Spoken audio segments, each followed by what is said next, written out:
अस्सलाम वालेकुम सामीन, मैं तुहाडा अपना मेज़बान अब्बास सिवाग तो सदे पे वे अब्बास सिवाग ताल सकाफती रंग। जिमें कि तुसां दोस्त बड़े अच्छी तरह जानते हो कि अब्बास सिवाग ने हमेशा मुआशरे को सुधारण वास्ते मुख्तलिफ मिसालों के ज़रिए मुख्तलिफ कहानियों के ज़रिए लोगों को मोटिवेट किया है और काम करने वास्ते तैयार किया है।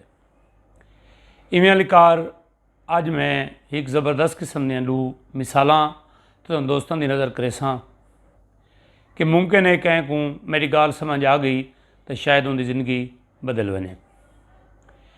एक बहुत पुरानी मिसाल आई कि फिराने की मंझ पहाड़ तो ढह पई है तो हुण अजकल उनके बख्त की धूड़ है। बहुत पुरानी मिसाल है। इस तो क्या मुराद है? कोई दानिशवार आदमी पहाड़ ते सफ़र करेंदा पिया आई तो उत्थां एक जगह डिठी, एक ज़मीन डिठी बड़ी हमवार आई और बड़ी जरखेज़ आई। उन्हें नाल दे जिहड़े खेत हैं वो बड़े खूबसूरत हैं, बहुत ज़बरदस्त हैं। उन दानिशवार को हैरानगी थी कि आखिर इन ज़मीन को लोग काबिल काश्त क्यों नहीं बनाते। उन बंदे ने पता किया कि बई इनका मालिक कौन है और उनके घर पहुँचा। वो उन्होंने को रात को मेहमान थिया तो उन्होंने को पूछा कि बई तुसां ये अपनी ज़मीन को क्यों नहीं वहंदे। तो उन्होंने आखा कि साढ़े कोल एक मंझ है जी बहुत ज़्यादा खीर देंदी है, उन्हें नाल साढ़े बालों का पेट भी पल वैंदा है तो नाल बाकी जड़ा खीर है वो वेच के असां अपना घर के सौदा सलफ भी गिनाते हैं। लिहाजा सबको खेत वहावन की जरूरत कोई नहीं। ये सियाणा बंदा आई, दाना आदमी आई, ये उन्हों का वीक पॉइंट पकड़ गया कि इन्हों का वीक पॉइंट या मंझ है। और रात को ठहरा और कै वेले रात दे उठा, वो मंझ को खोला और पहाड़ की चोटी ते गिन गया। उतों वंज के मंझ को धिक्का लिता या छोड़ा तो मंझ तले आ डठी तो मंझ मर गई। सवेर को एक किसान उठा तो डिठा कि इंदी मंझ ही कोई ना आई तो मेहमान भी कोई ना आई। ये बड़ा हैरान थिया कि भी आया मंझ मेरी किरे गई उसी और जो सारे को मेहमान आई शायद वो मंझ चोरी कर गिनगे। इन्हें मंझ का पेरा छिक्का तो गए तो कुछ फासले के बाद ये मंझ को मुर्दा हालत इन्हें पाया। उस तो बाद ये बड़े मायूस थे और ये वापस आ गए। इन्हें सिर जोड़ा भाई हुण क्या करना चाहिए।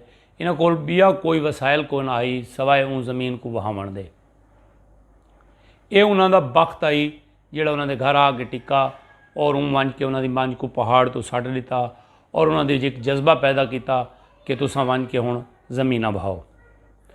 उन्होंने भरपूर मेहनत की, मुशक्क़त की और बड़ी सरसब्ज़ व शादाब उन्होंने फसल थी। नतीजा ये निकला कि जे तक वो कंफर्ट जोन दे विच हैं, जिहड़ी मंझ आई उन्होंने वो कंफर्ट जोन हैं, वो मंझ की वजह तो कि उन्होंने रोज़ी रोटी वो पूरी करेंदी पई है। जेड़े वेले उन्होंने कंफर्ट जोन ख़त्म थी गया, उन्हें अपने आप को तैयार कर दिया कि भाई हुण असां काम करना है।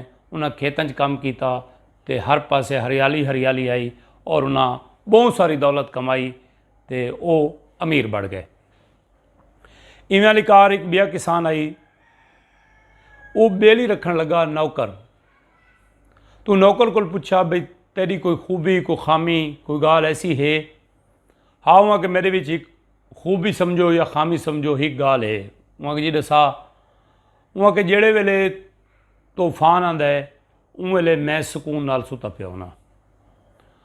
ज़मींदार बड़ा हैरान थिया, उसको गाल समझ बिल्कुल ना आई भाई नौकर दा आखण दा क्या मकसद है। लेकिन मजबूरी आई कि नौकर बिया लभदा को आई, ऊँ को बेली लग गया।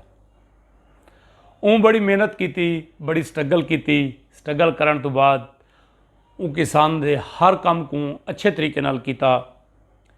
एक ध्याड़े किसान अपने घर दे विच सुता पिया आई या अचानक ही बाहरों उनका दरवाज़ा खड़का तो पता लगा कि बाहरों तूफान आ गए।